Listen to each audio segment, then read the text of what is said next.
Okay, I want to start with a story. And my stories, sometimes they're always true, but sometimes I don't let the facts get in the way of a good story. Okay? That is So- true. That is a true thing. That's the only truth you said there. So it's kind of Great way to like put it, true right? with a little bit of a story here. So I want to tell you a true story, and there is some truth to this, about a 10-year-old boy who, when he was 10 years old, in a car accident, lost his entire left arm. Now, in spite of that, he wanted to take judo lessons. And so he decided to start taking judo lessons. And as he did, he was continuing on, and the sensei had only taught him one move, just one move. And so after several weeks, he asked the sensei, he goes, "Sensei, I noticed that you've only taught me one move, even though there's other kids in the class that came after me and they were learning multiple moves."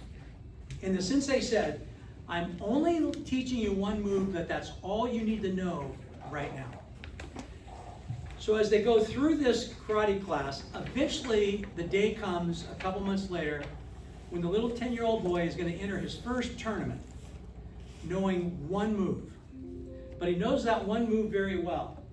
And so in the first couple of matches, just with that one move, he was able to pin his opponent and win the first two matches. Well, he finally gets in the third match, and this one is obviously better talent, this boy, and it takes a little bit longer, but eventually the outcome is the same. At the very end, he's able to execute his one move and pin his opponent and win the match. But now the problem comes. He's now in the championship against the two-time defending champion, who's much bigger and stronger and is the state's best judo prospect for years. So he starts in that match, and as you might expect, he wasn't doing well. He was getting tossed around left and right. And then it went for one round, then 2 rounds. Finally, the referee stopped the match and said, "No more. This match is over." And the sensei jumped in and said, "Referee, you cannot stop this match. This boy has worked hard and he has the right to continue this match." So the match continued, and it went on, and finally this champion was going to execute the final move to put this little boy out of his misery. And as he goes to do that, he leaves himself open for just one brief second, and the little one-armed boy executes the one move he knows and wins the state championship. Now, the second part of the story is really the best part. He's walking home with his sensei, and they're going over every single move. You know, often as like a father-son might do when a baseball game that you win or something, talking about everything. And finally, the little boy sums up enough courage to ask one question.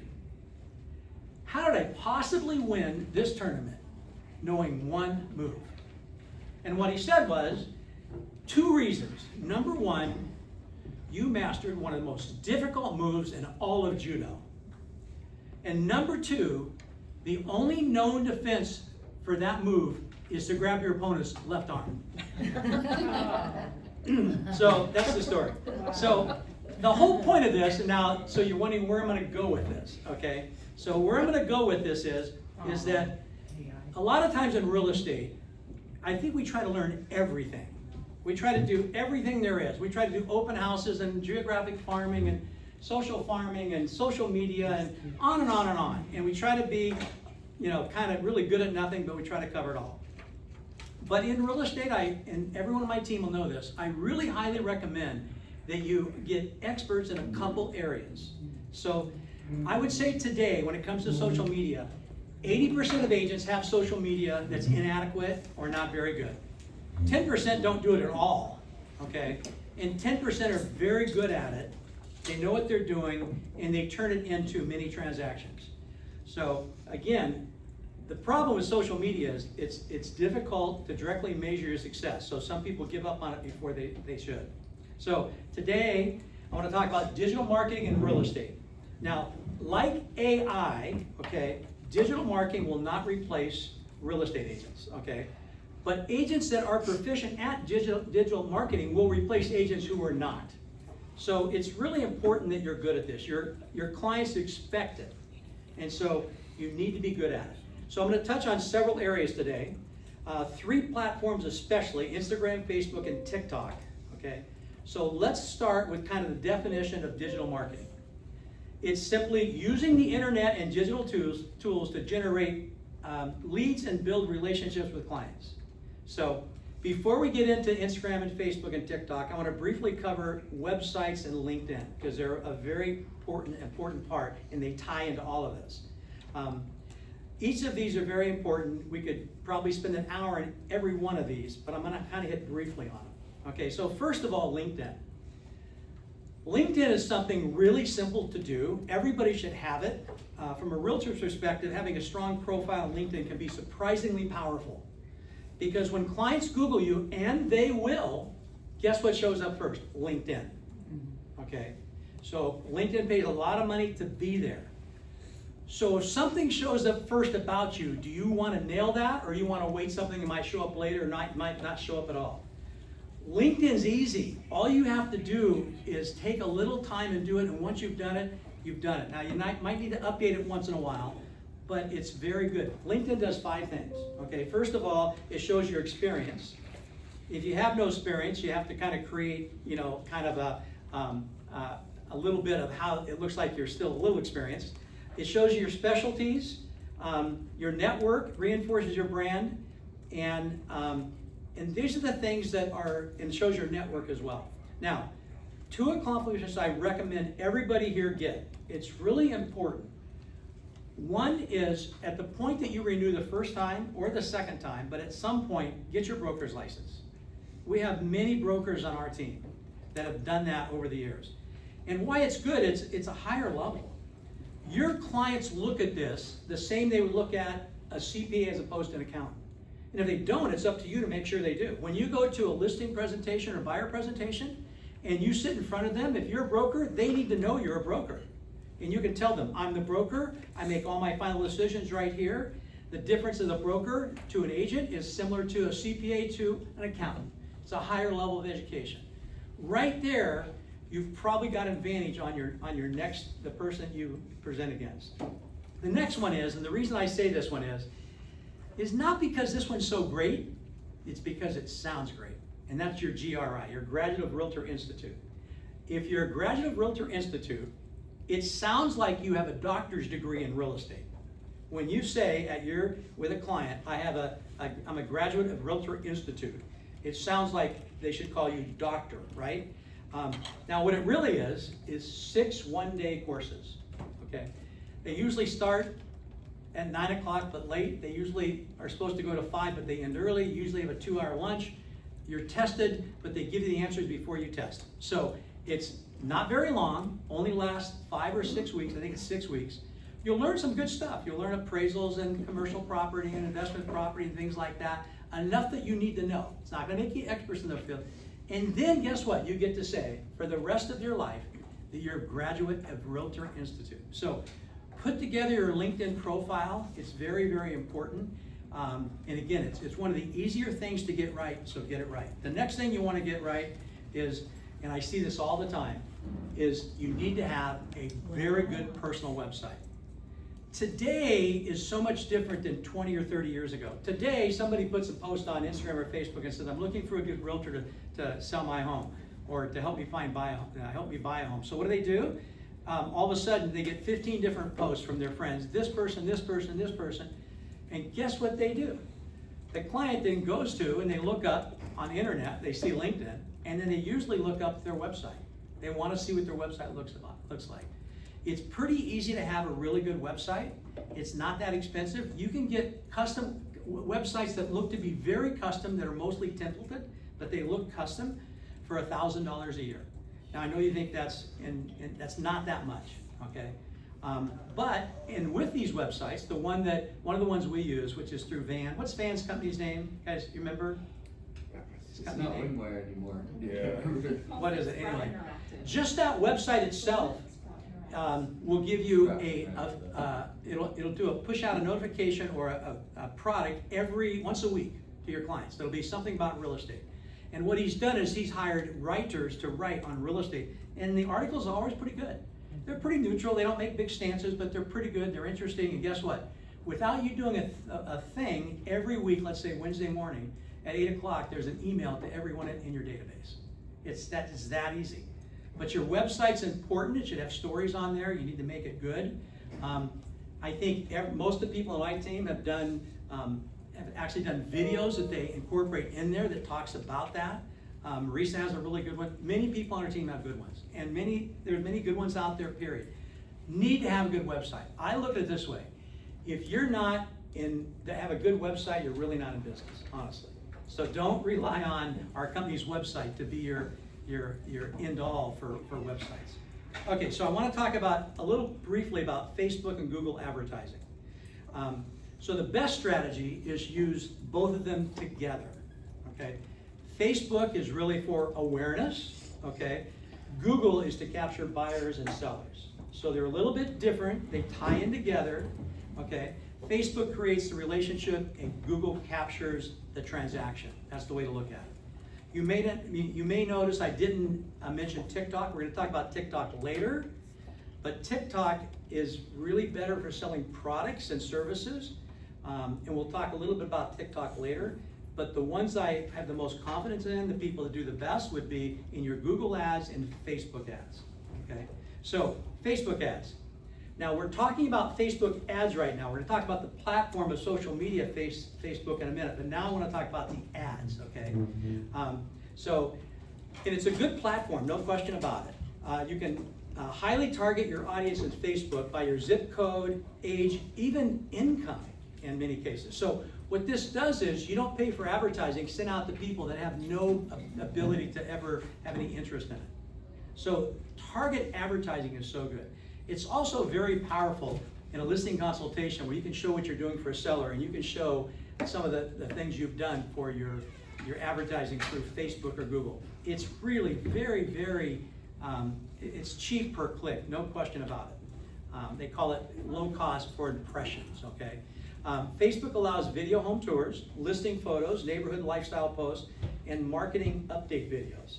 So again, you can retarget your ads because what they do is they allow you to capture people that have responded before. So as you put more and more money in those Facebook ads and go down the road with it, you now have people captured that they've done business with before to start with them as well and then include others. So in other words, your platform of followers on that will grow and grow. And I mean more, not so much followers, but responders, okay? So very good. Google, probably better, okay? If I were to say which one's better, I think Google is better.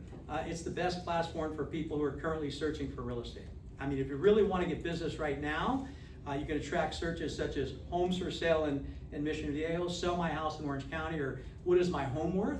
And they are going to definitely get responses, especially when you've targeted the audience that may want to respond.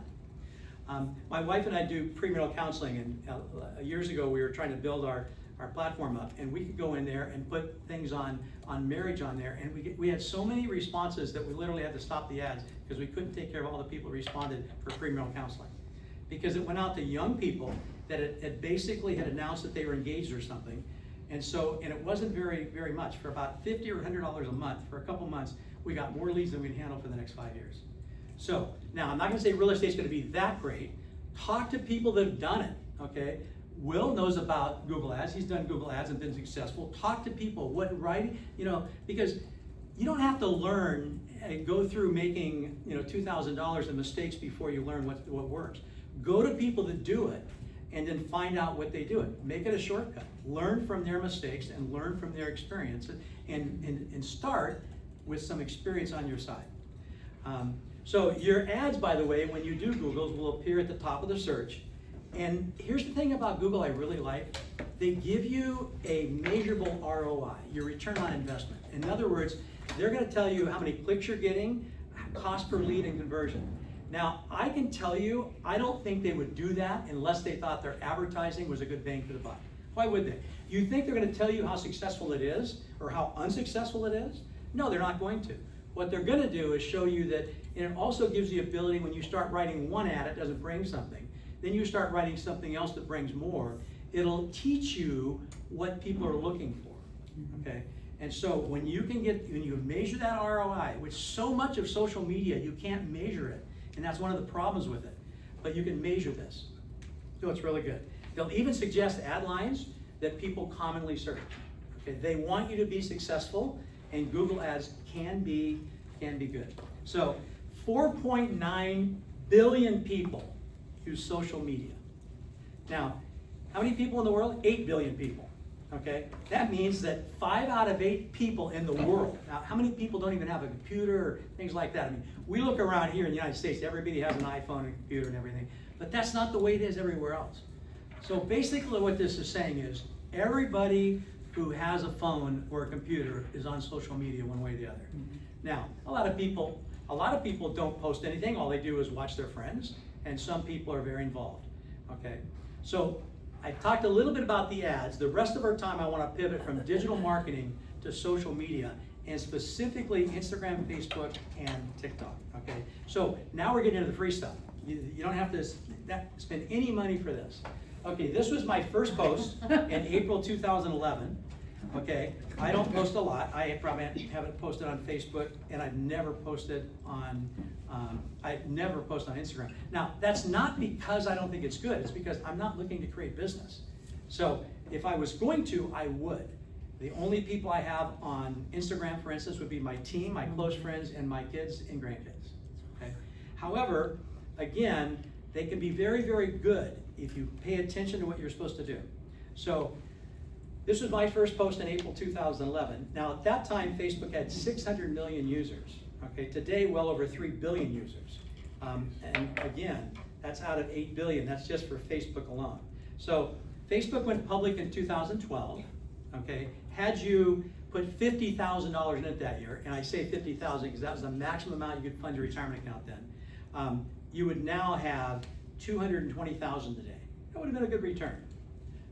However, had you invested $50,000 in Tesla in 2012, you'd have 15 million today. Okay, so it's not as good as Tesla. So enough about good investments that I didn't make. Let's talk about, I want to get into it. Facebook and Instagram. Facebook is generally an older audience, and I know some of you don't like it when I say that. That doesn't mean there aren't younger people. It's generally older. Okay, why do you think Facebook or Meta, why do you think they bought Instagram? Because they knew that was going to have a huge future, especially with younger people. Now, a lot of those younger people, when they bought that, are not now so young. They're in their 30s and 40s, okay? But they're both owned by Meta platforms, so they build tools to make cross-posting really simple. So if you start your post on Facebook, then select also share to Instagram, one goes right to the other. I see no reason not to post on both. If all you have to do at the very end is hit share with other, and it goes on both, why wouldn't you do both? Okay, and there are people that only like one platform or the other. I mean, most people aren't both, but they might not, maybe they're on Facebook, but they only look at it once every couple of weeks, okay, or vice versa.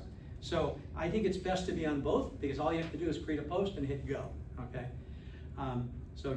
So while Facebook ads will generate new business, Facebook and Instagram as a social media is really used primarily to maintain relationships.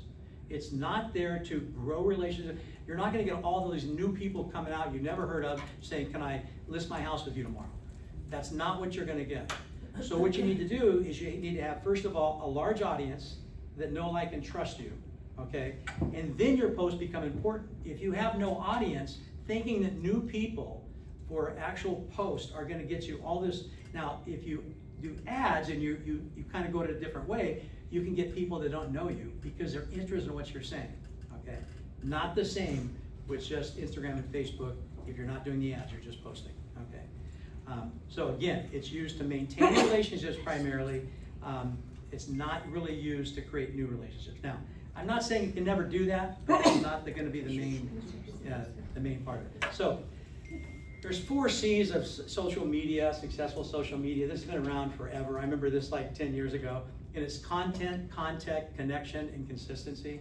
And they're all important. It's kind of like baking a cake. You leave out the eggs or the sugar or the flour. It's not the same. Same with these. It really requires all of these.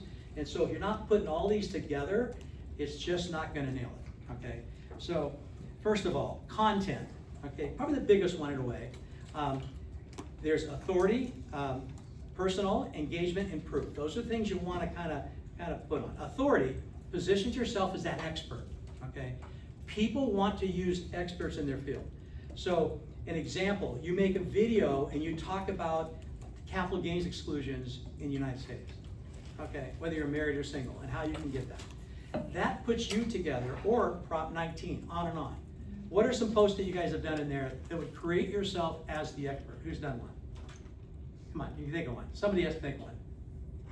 Something, a post that you've done that would create you as an expert. Maybe you're talking about new tax laws. Maybe you're talking about the write-offs with real estate. And by the way, you don't have to create all these. There's so many other people that do good posts. One of the things I think you should always do is have other realtors that you are on, you see what they're posting. Now, I'm not saying you take their post and just repost it. What I'm saying is it gives you the idea to create something very similar, okay? It's the old thing. I remember this in English class. If you take something and you literally just repeat it, what are you doing? Plagiarizing. But if you take something and change a few words, what are you doing? Creating, okay? So again, you can take ideas they do, and it should give you the ideas of what you can do as well. So, personal, family moments, hobbies, date night, kids, pets, and travel. Here's the thing, I think you need to balance these. Everyone knows I think your clients or the people out there, your friends, have the right to know that you have a personal life outside your real estate life. Now, if it's all your personal life, and every once in a while you put a picture of a house you listed once a year, they're gonna think that you're a part-time realtor, you do very little. So one of the key things we need to do in real estate is we need to show that we're busy in what we're doing. So engagement, and this is where I think a lot of people miss social media, is they put stuff out there, but they don't engage in other people's.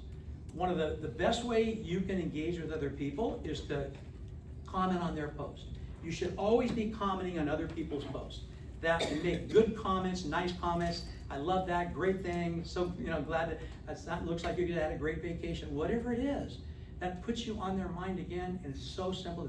5 minutes a day, you can go through your social media, and I only do social media once a day, and I think that's really enough. You don't need to do it, be on it all the time. I think that's a distraction, but just once a day, I do it in the morning, and I'll make posts to people, and again, it's a good way to be on mine.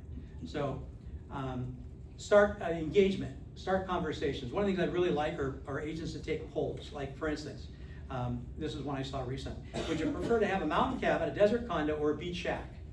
Okay, which would you rather have? I love that beach shack, because obviously at the beach, that's all you're getting is a shack. And then you post what you want in there. And people like to post because they look at that and they see what others are thinking, okay? I see people all the time doing remodeling. You like this kitchen or like this kitchen or this kitchen, okay? Somebody, in our team recently said, I'm doing a new business card. You like this, this, or this? And they're asking. Just things like that. Engagement is good. Once you get people used to engaging with you, they're gonna be more likely to engage in the future. And then proof. Proof is like just listed, just sold, testimonials, pictures of inspection, pictures of writing offer. Ask the audience, I can ask the audience for examples. You guys give examples all day for that, right? There's all kinds of examples. So that would be content. Now context. Context is sometimes confused, but context is the situation, the background, or the meaning of what you're doing, okay? That would be surrounding that post. It helps the audience understand why the post matters, okay? Because if you just have a post that doesn't matter, it's really kind of not a good post, okay? So here's an example of no context. Just listed beautiful home in Mission Viejo. Okay, that's okay, shows you listed a home, but here's good context. Beautiful home in Mission Viejo. Homes in this neighborhood rarely come in the market, and buyers love the large lots in proximity to the lake. So that gives you the context for it. You probably hear when people are debating all the time, well, you're taking that out of context. Context is important to make good clarifying points. You need to have context in all of your posts, okay? Simple way to explain it is context is what you post. Context is why it matters, okay? Content is what you post. Context is why it matters, okay? And the last one, second last one, connection. It's when I talk about connection on social media, it means creating posts that help people relate to you personally and emotionally. If you kind of strike that emotional chord, it's going to be a much better post. Examples, you show a picture of a client. This client, and maybe it's the husband and wife, and you say, we made offers on 5 homes and lost out on all. We finally got our 6th offer accepted. It's the best home of all. it creates that emotional connect, okay? It doesn't make you this perfect realtor that, you know, first home we got, you know, and look at them. I mean, you create emotional connection with things, okay? And that is the best post you have out there. Don't make it like all your real estate, everything you touch turns to gold. You don't have to do that. You can show real life realtor situations, okay? This illustrates the emotion of losing out on the offers and the joy of finally getting one. And how many hasn't gone through that? Isn't that, I mean, the traditional buyer was you make an offer on a home and you get it. The current buyer is you make an offer on 5 homes, learn that you can't come in 20,000 under ask price. You have to offer 20,000 over ask price to even have a chance. And they go through this, how many people, wouldn't that just kind of describe most of your clients? The first 5 offers, they learn what they're supposed to do. They finally get it right on the 6th one.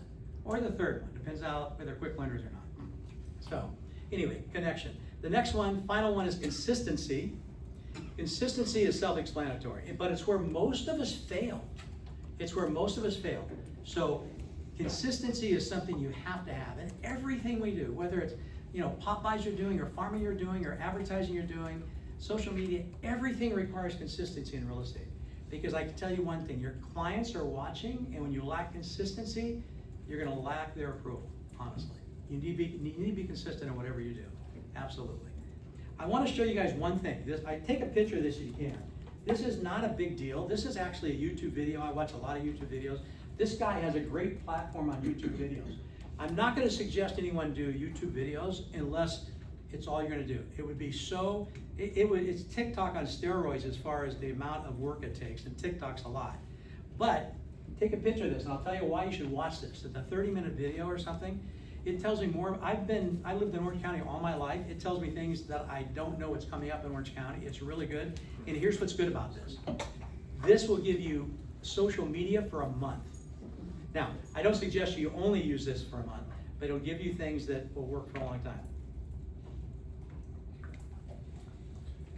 So, by the way, it's really easy to have plenty of social media posts. You just need to be thinking throughout your day, when what you're doing, would this be good for a post? So a lot of times what we do is we go, oh, I haven't done anything for a post, what can I do? No, always have it aware that if, you know, when you're out doing things, would this be a good post? So we have people on our team that are very great at social media, and they have all kinds of random fun stuff because they do random fun stuff. And when they're out there, they're always thinking of it. And by the way, you can be somewhere where you take several, you know, get media or get content for several posts. You can post it one today, one next week, one the following week. When you go on vacation, you can't stop posting when you go on vacation. Just have your 5 or 6 posts ready before you go and just add them every day. It takes you 5 minutes, right? So again, you need to make sure that consistency is there. Don't go on a week vacation and all of a sudden have no post. It's gonna show your lack of consistency. So how often should you post? What do you guys think? How often should you post on social media? Who's got an answer? Yep, Lisa. Every day. Every day? Once a day? 7 times a week? Okay, that's good. Anyone else want to make a guess? Because there's not a right or wrong answer. If you say never, then that's be okay if you don't do social media. If you say 10 times a day, we know that's too much. But anything in between can work. So I didn't know the perfect. We threw this out to our team in a couple meetings ago, and we had different answers. So what I've done is I basically went to, you know, like I always do, AI, and asked them. So here's what they say. I think this is good. Feed 3 to 4 times a week. Stories 4 to 5 times per week. Reels 2 to 3 times a week. So we're talking about 9 to 12 posts a week is what AI is saying. 9 to 12 posts a week. Say that again, Nick, if you went fast. Oh yeah, so feed 3 to 4 times per week. Stories 4 to 5 times per week. And reels 2 to 3 times per week. By the way, Nicole's gonna come up when I'm done in a few minutes here, and she's gonna talk about the difference between a feed, a story, and a reel, okay? Because a lot of people don't know the difference and don't know how to create those, so she's gonna show us that. And I think you know that since she's taken over as our social media director, the social media for Regency's been much, much better. She's also gonna tell you the secret of how to get on Regency social media, because when you get on there, they have a big platform that goes out to other people. So you're just not putting it on yours, you can get on a bigger audience as well. So that'll kind of give you an idea. So that gives you an idea of what you should post. So when you do videos, by the way, we have a whole video room here. I think video is the most underutilized form of social media today for realtors. very few use it. It's so easy. We don't like ourselves on media. You know, I've done talks before, even international talks in other countries, and they would do a video of our talk, and I go in and watch the video. And the videos that we do here, we put on 805 Academy. I never watch them, because every time I start, in 2 minutes, I realize I was nowhere good. That's what I thought I was. But that doesn't matter. You don't have to be great. And by the way, I think other people are probably less judgmental than we are on ourselves. Okay, so get used to videos, and the only way you get really comfortable is just like, is there anybody here that felt comfortable giving a speech in 7th grade? Probably not.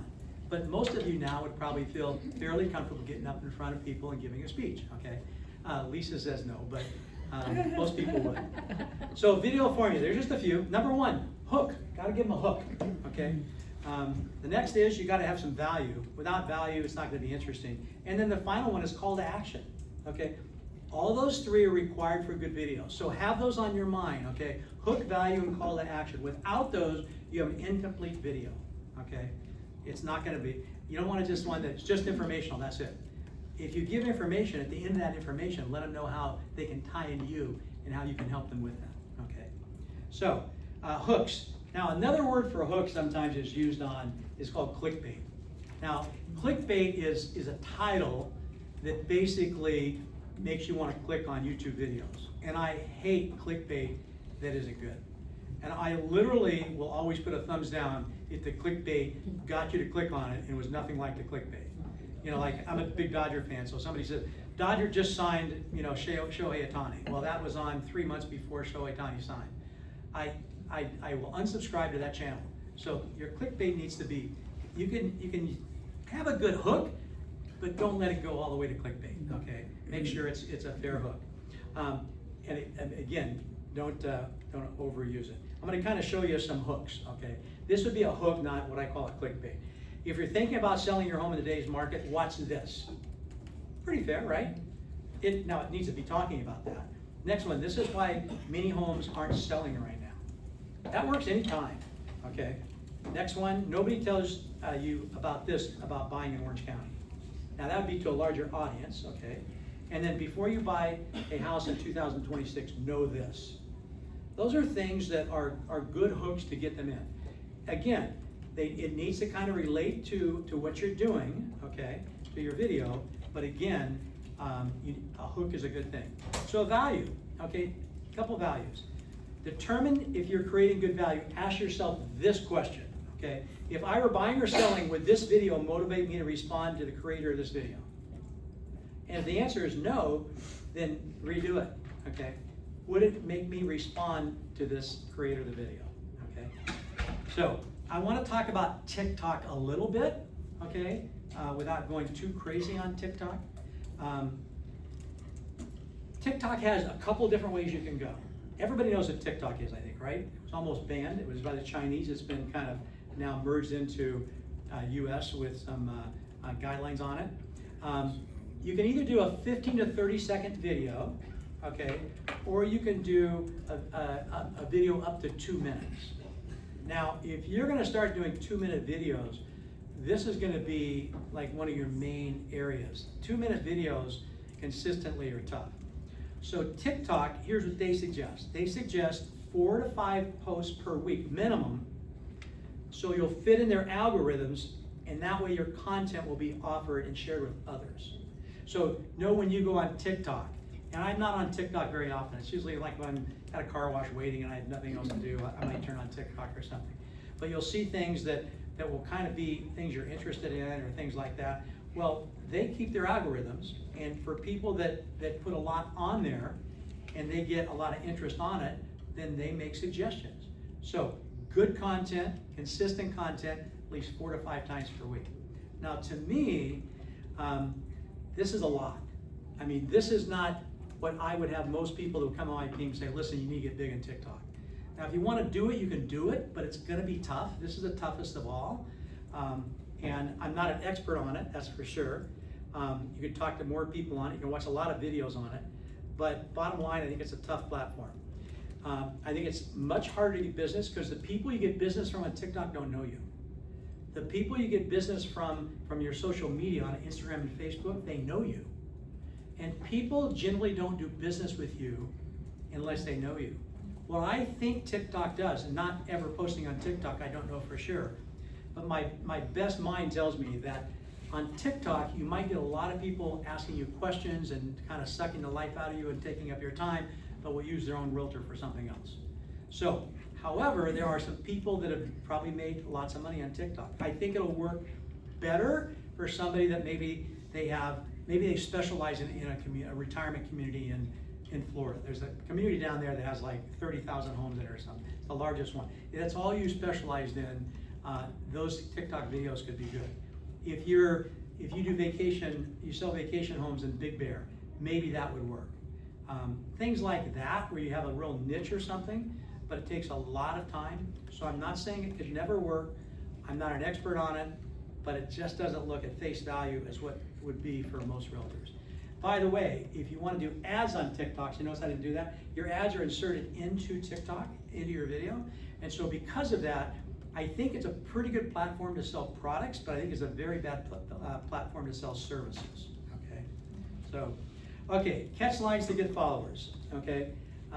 And this is what I'm gonna kind of conclude on TikToks, but some catch lines. Follow me for daily real estate tips, because if you follow them, then they're gonna, and remember, there's gonna be people following you that don't even know you for the most part. Follow me if you're thinking about buying or selling. Comment home, and I will send you listings in your price range. You can do that on any of your posts, by the way. Comment this, and I'll send you things.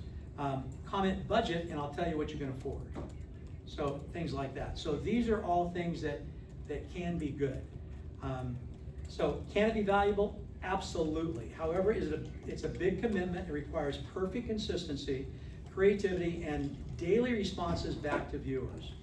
It would probably be, if you're gonna have a few things that you specialize in, and TikTok is one of them, you might be able to specialize in one more. That's it, at the most, maybe not even that. So, with that, what I want to do is I want to go over to Nicole. She's going to finish out. I'm going to come back up at the very end for 1 minute or 2 minutes, but I want her to come in and she's going to talk about the things we talked about earlier, about your reels and stories and things. Okay? Yeah, Nicole. This applies to Nicole. It's not great. I asked her if she would do this, and she said she would, and she's worked hard on it, so be nice to her. Oh, by the way, this is your water down here if you need water. Oh, thank you. That's your water. Okay, cool. Thank you. Hey.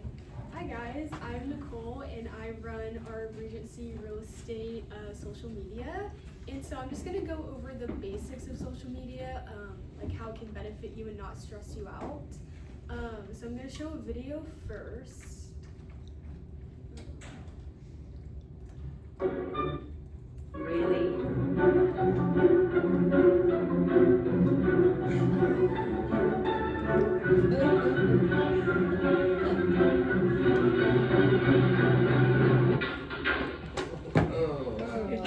Really?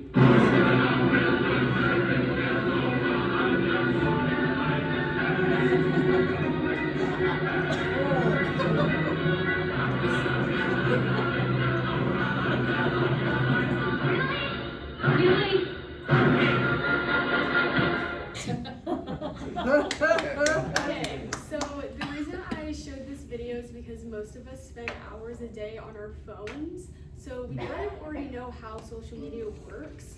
So you need to work on how to do social media for yourself, like to market for your business, what you do, who you are. So the first platform I'm gonna talk about is Instagram. And I'm really gonna focus on a story, a post, and a reel. And then I'm gonna talk about TikTok. So Instagram stories, so what are they? Instagram stories are short pieces of content that disappear after 24 hours. They're meant to be just like quick in the moment updates and not edited.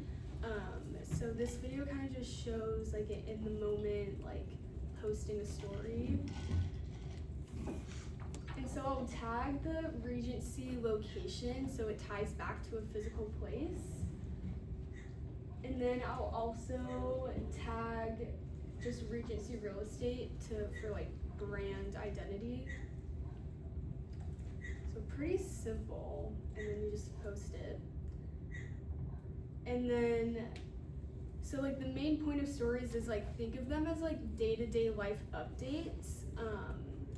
So you can also easily interact with other people on Instagram with stories. So the second video shows like me interacting, commenting, you can direct message someone. But I really focus on reposting what you guys post. So if you guys keep tagging Regency, it shows like agents being active, like your day in the life, your behind the scenes.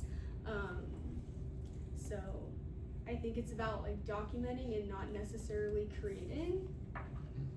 So That's a good point. I know you probably know this, but when you say tag, it's like hashtag Regency. no, so you would tag in the first video, it says like the @ sign. Yeah. So you would start it off with like @ Oh, Regency. okay. Yeah, so not a hashtag. And is it just the word Regency or Regency Real Estate? Regency Real Estate. So when you first type in, like if you type in R, probably your first pop-up is going to be Regency Real Estate. But yeah, if it doesn't, then make sure you type the full name. Okay. Okay, so next I'll talk about a reel. So reels are short video content designed to be discovered by new audiences. So unlike stories, these don't disappear and they can continue to actually get views over time. And they are pushed by Instagram's algorithm to people who don't already follow you. So when people like go to your homepage, they're going to probably look at your reels and what you post. So this video kind of just shows me going to the reels tab and like showing you guys the videos that we post. And so like the key takeaway is like these videos help you reach new people and build awareness and expand your audience. So the goal is to create content that people want to watch and relate to. Okay, so the next is we're gonna talk about a post. So a post is it's permanent content on your profile. So this is what people see when they visit your page and they decide what your brand is about. So this video goes Just a to quick question Yeah. on reels. Should we be focusing like on under a minute for a typical reel or what? Yeah, you can. It really depends on you. Like I post like a reel, it can be like 30 seconds to a minute. If I'm posting about like when we went to Palm Springs for Regency, I think the video was like 2 minutes. So it really depends. It's really like all up to you. Is there like limits? Yeah, so it's 3 seconds to 3 minutes, the longest you can post. Oh, so it has to be at least 30 seconds, okay. It has to be at least 3 seconds. Three seconds. Yeah. It's like a big picture. What about stories? The time?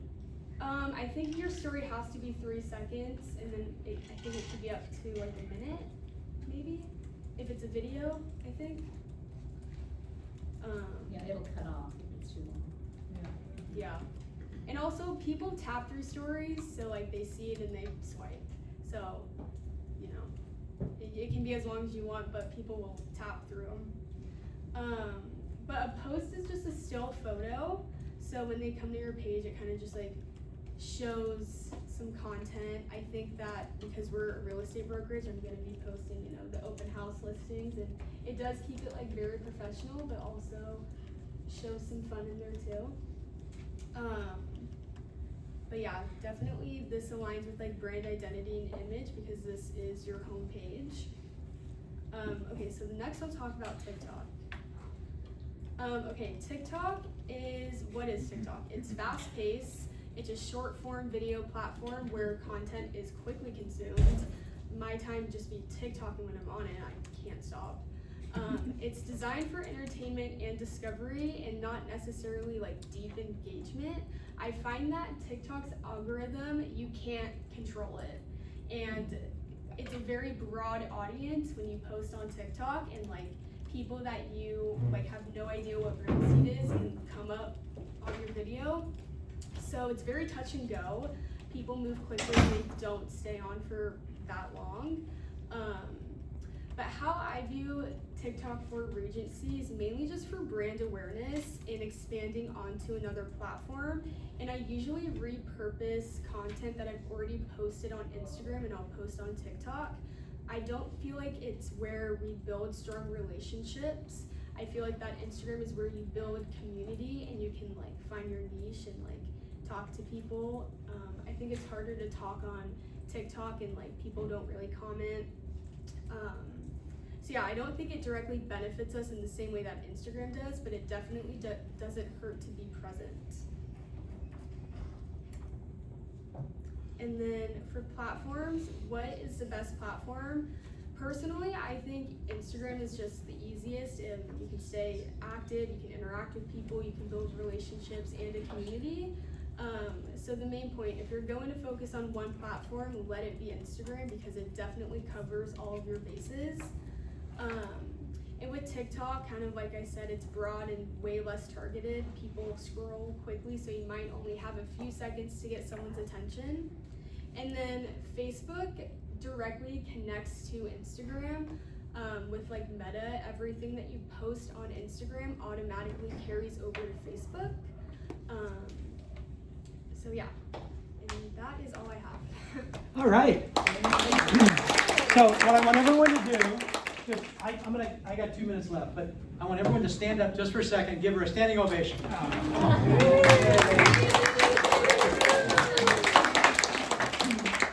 So Nicole, when you go home today and you talk to your boyfriend, tell your boyfriend this. We had 2 speakers.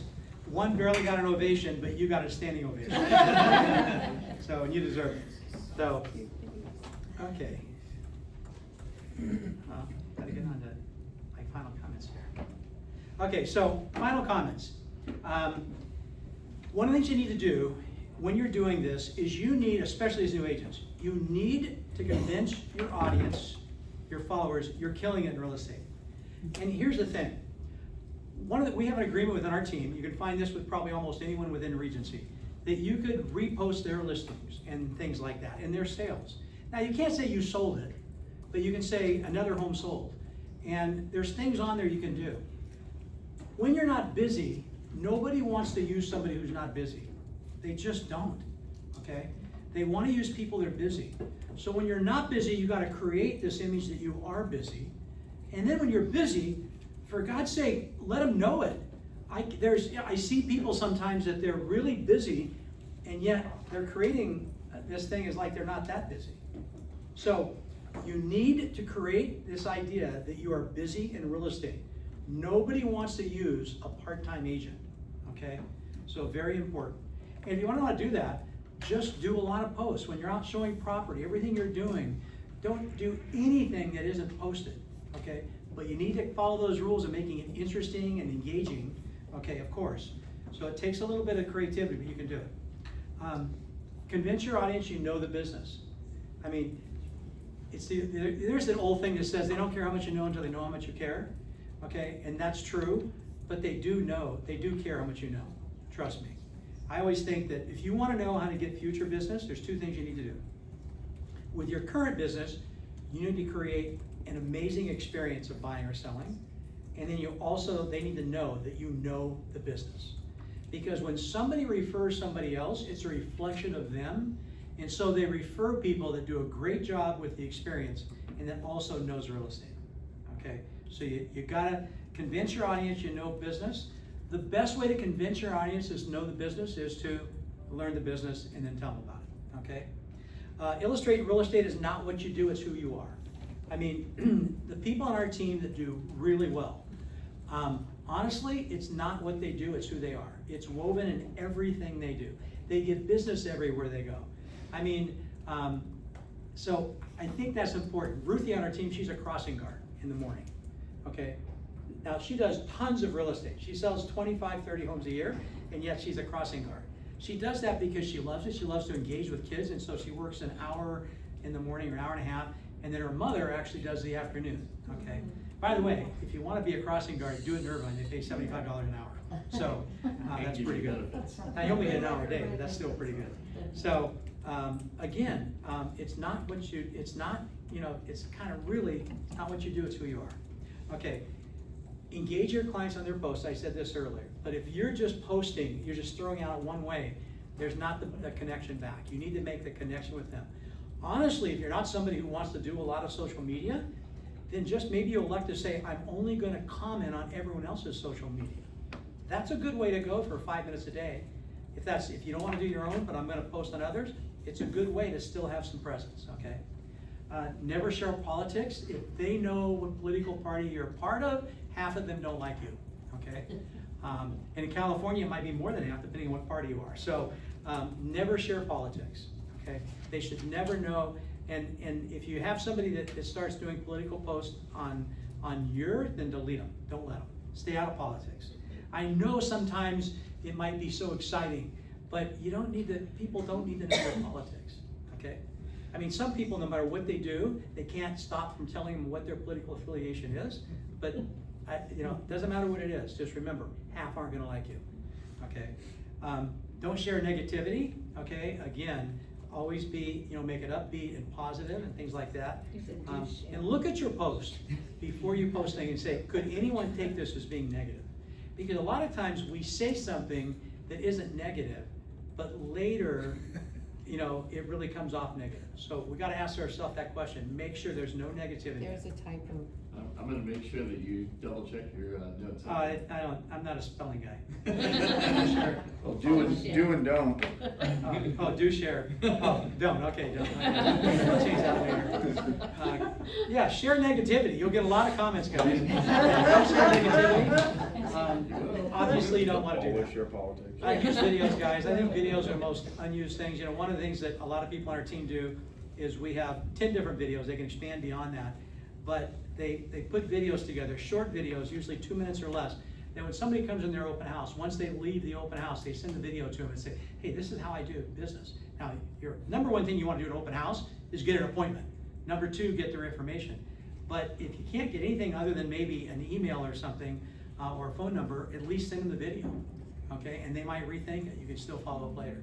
Videos are so powerful, totally underused in my opinion. Remember, social media is best at maintaining relationships, not creating it. So don't think that all you need to do is do social media. The more relationships you have and create, the better your social media would be.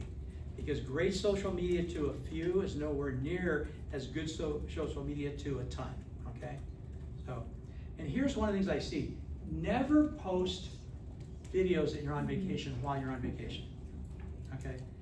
Well, there's two reasons. One is, whether you're in real estate or not, because they know exactly where you are, okay? You know what homes get burglarized the very most? Homes that people are going to funerals, because they're posted in the paper, and people know they're at a funeral, and the funeral is 1 o'clock, and so then the loved ones are gone, that's where they go post. Guess one of the highest people that's burglarized recent years are athletes. You know why? Because they know when they're playing a game, right? So they can go, if they want to go to LeBron's home, they know it. He's going to be 7 o'clock tonight playing basketball. Okay, it's pretty safe to go there at 7:30. He won't be, looking at the video or at his home. Same thing on vacation. But the bigger one is what if they're calling and thinking they want to look at a home that day, or they want to call the list and you're gone? That might change their decision. Don't do that. I know it's so tempting to do it. Now, once you get back, post some pictures. I just got back. Here's my great vacation. Do it that way. Now they know you're back and you're probably not going to be on vacation. So making it a negative thing, it's a positive thing. Okay? Never post vacation pics while you're on vacation. Okay? So I want to end with this quote. Social media is not about being famous. It's about being remembered. Okay? Not about being famous, about being remembered. So next month, I've got a presentation, a training ready that I'm really excited about. Maybe the most excited I've done this year. It's about home inspections. It sounds the most boring, but I'm really revved up on doing this. It's from start to finish, how to negotiate, how to get things done, what you can expect, what clients can expect, setting expectations. I'm really revved up on it. I think it's going to be something you'll enjoy. Next week, or next month, I'm going to be in Mexico with most of my team on the 4th Wednesday. So we're going to do it on the 3rd Wednesday next month, okay? The 3rd Wednesday next month. It doesn't interfere with anything else that we have planned at our team here, so at our company here. So it'll be April 15th, okay, not April 22nd. So, questions on things, guys? Okay, yeah, hit the video. Yeah, go ahead. I was at an open house one time and I posted it on